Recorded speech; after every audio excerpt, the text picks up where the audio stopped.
The international break is over and club football is back, so today we are doing a tier list of every Leicester City player this season. The league table could be looking a little bit better right now, however, some of our players have been better than others, and today we're going to take a look at my opinions as to who ranks where. I'm intrigued to hear yours in the comments as per usual. If you enjoy the video, like and subscribe.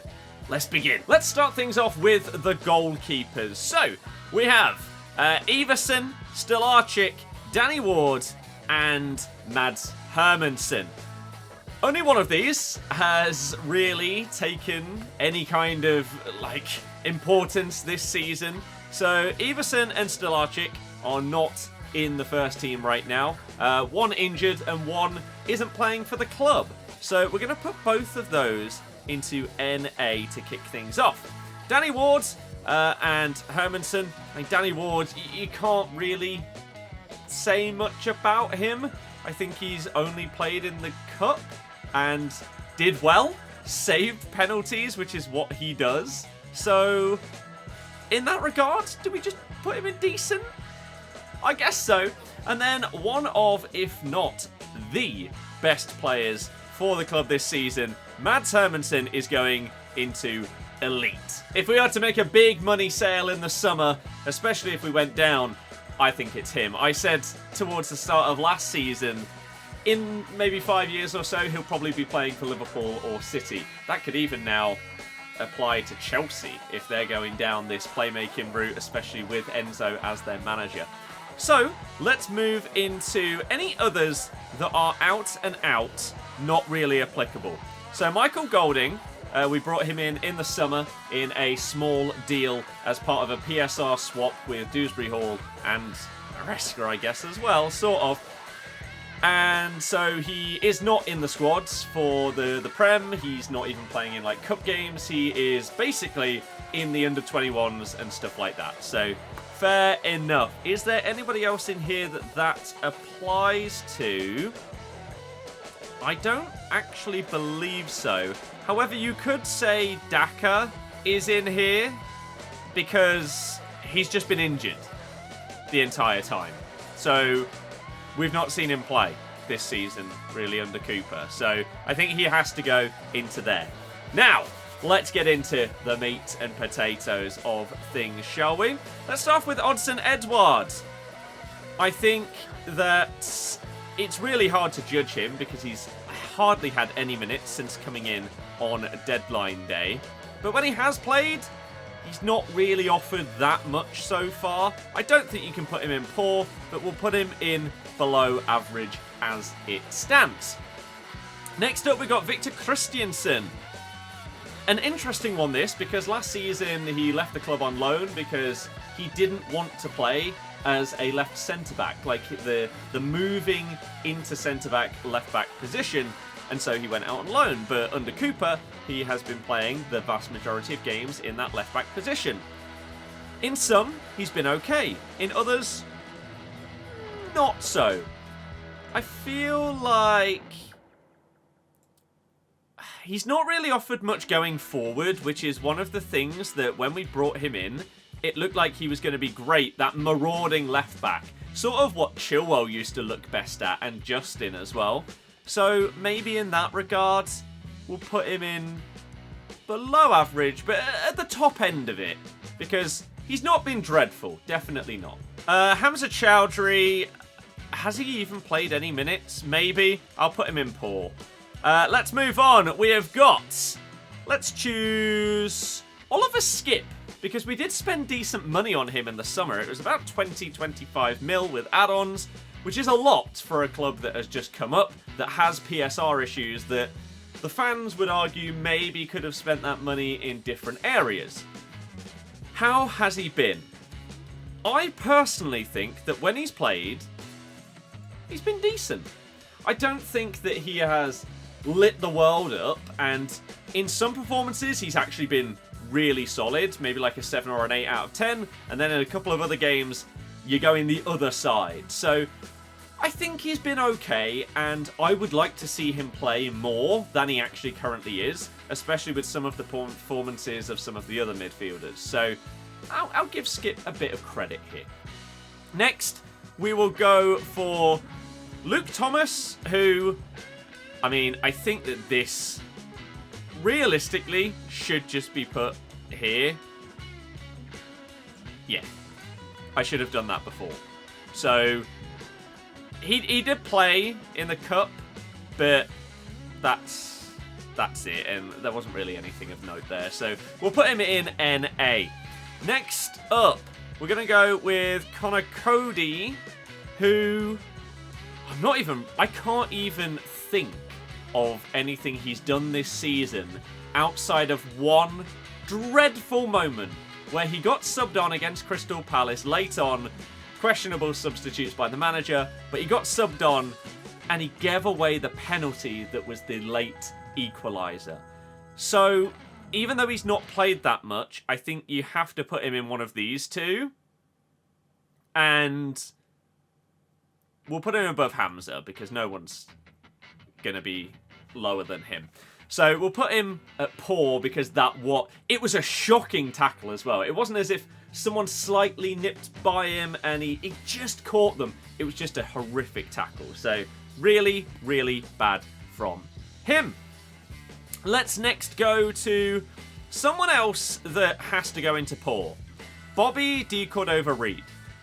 I don't understand why this signing was made, because we also got Jordan Ayew, who we spent some money on. Bobby, yes, he's free. However, even free transfers sometimes are a bad deal, because you're paying wages and stuff like that. I can't tell you what he offers over anybody else in the squad. And in theory, he is therefore just taking up a spot that a younger development player could potentially make that leap up. You've got people like Will Alves that are really highly rated that could get those spots in squads, but it's taken up by de Cordova-Reid, so he's not been impressive at all. I'm not sure he's done anything of note that is anything other than bang average or poor, so he has to go in there. Next up, we'll go with Vestergaard, who has had injuries and therefore hasn't been in the team. I'm not sure any of us know if every single player is fully fit in our squad, what our starting 11 would be under Cooper. It could be that Vestergaard is in there. Maybe he isn't because of Hermansen and Okoli. Really hard to say. But he's not been that great this season in the limited time that he has played. So we'll put him in below average. Next up, we're going to go with... Let's go with Steffi Mavididi. I'm just checking that we've actually got everybody here. I'm pretty sure I put them all in. So Mavididi was really exciting in the Championship. Skilling and dribbling past players every single game, getting a decent amount of goal involvement, and looking fantastic in some games. Also in the Cup last season against Chelsea, scored a really nice goal, potentially showing, okay, when he makes the jump up to the Premier League, he'll be ready for it. He's been disappointing. And this is coming from someone... I love him. I think that he didn't get enough ratings last season, especially compared to Fatawu. And he has to go in one of these categories, which is really disappointing. I think he is slightly limited due to the way that Cooper decides to set up these teams, and sometimes he puts him on the bench instead of starting him, and he plays Ayew out on the wing instead. So I think because of that, it's not always his fault. He goes in below average, not poor. Because there have been moments where he's looked fantastic, and some games where you're crying out for him to be brought on as a sub and the manager isn't doing it, and other games where he's played and been really good and been subbed off and it doesn't make any sense. So we'll put him here, and we'll put him about there. Next up, we'll go with Casey McAteer. I don't really know how many minutes he's had this season, but when he has, he's not really offered that much. But I don't think that is out of expectation, really. So I think we'll put him in below average, because his average probably isn't super, super high compared to some other players that could be in the poor category. Next, we will go with Jamie Vardy. how do we rank this? Vardy has got a few goals this season. He's actually done okay. And I feel like he has made the step up back up to the Premier League and looks better this season than he did in the one where we got relegated. I wasn't sure whether... I thought, personally, at the start of last season, his dream scenario would be get us promoted back to the Prem and then leave on a high. Maybe go and play in the MLS over in America, something like that, and just have one last payday. So the fact that he stayed, and the fact that he's actually been key to getting us some points this season, I feel like you have to put him in above average, because I'm not sure that it was actually expected of him, considering the season, the prior Premier League season that he had. Next, we'll go with a big money signing in Bilal El Khanous, who has had limited minutes so far, considering how much money was spent on him. However, the reasoning given by the manager was that he needed to fully get up to speed with the Premier League compared to where he's played prior. If that is the case, then therefore, throughout the remainder of the season, you should see him significantly more often, potentially him and Buonanotte starting most games. If that is the case, great. He has got a goal in the Cup against Man United. That was really nice. And he's had some big moments in other games that haven't quite led to goals, but have been close, hitting the woodwork a couple of times. I think he's been decent.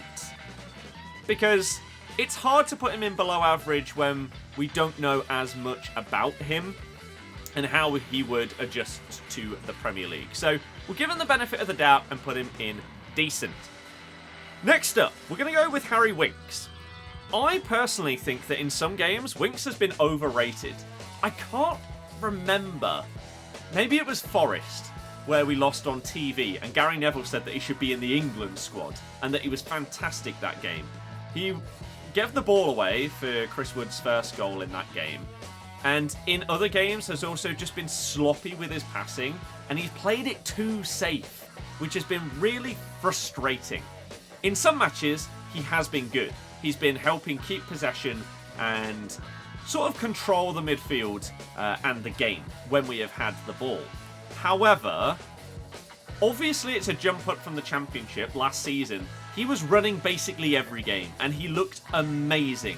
He had the most composure out of basically anybody in the squad, maybe other than Hermansen, and you never really worried when he was on the ball, and he also came in with some big goal moments. This season, he's just looking off the pace a little bit. So I'm going to put him at the top of below average because I think he could be doing a bit better than he has done. And I think he's been so hit and miss that he can't be in the decent category. There's a reason why he was dropped at one point this season. So we'll put him in there. Next, we will go with Bouba Samare. Not had many minutes so far this season, but when he has, he's actually looked pretty good. And this is going to be really controversial, potentially, but I'm going to put him in decent. In the cup game against Man United, he was our best player. He then went huge when he was required to in the game against Ipswich. Had a massive moment there, winning the ball back and then leading to us getting that late goal from Jordan Ayew. I think that maybe, with how hit and miss some of the other midfielders have been, he could be starting games for us going forward. So I'm going to put him in there. Next up, we're going to go with Jordan Ayew. Now, Ayew is one of the trickiest ones to rate because there have been multiple games where he's looked really poor. And how he has managed to get 90 minutes or just below 90 minutes, genuinely baffling.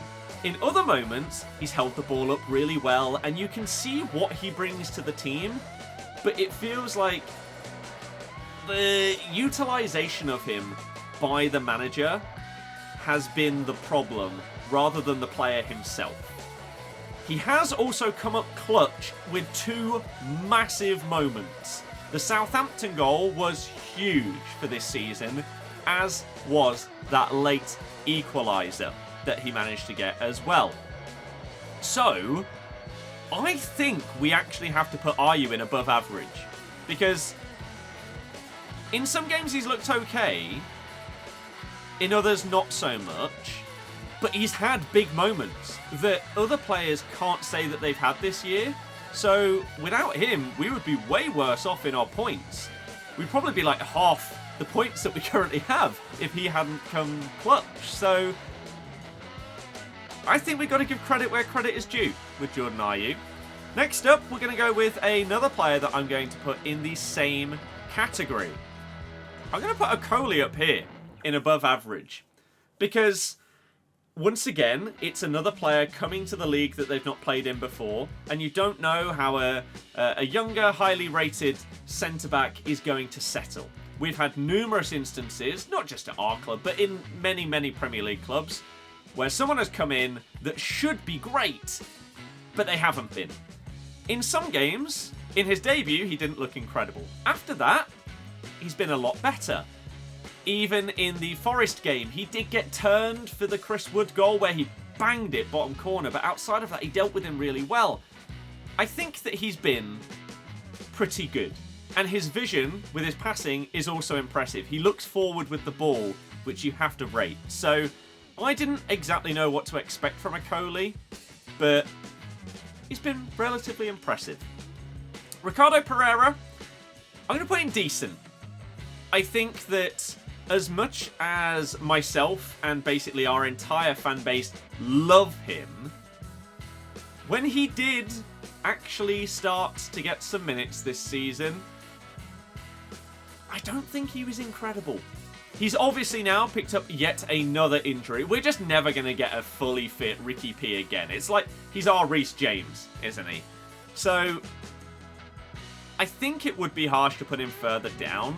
I think he was okay when he played, but didn't look as good as he did previously, like last season when he was doing this inversion into midfield and stuff like that. Well, Farce. I feel like Farce gets a lot of critique, mainly from people that never watch him play, other than occasionally when he's on TV. He's seen as this completely calamitous defender because he scored 2 own goals once in a game, which is just bad luck. It's not as if he purposefully booted it into his own net. So I feel like he's always hard done by in that regard. He has had some interesting moments. For example, the Forest game, the 3rd goal. What he was doing, trying to maybe like flick it up and control it rather than just head it away, your guess is as good as mine.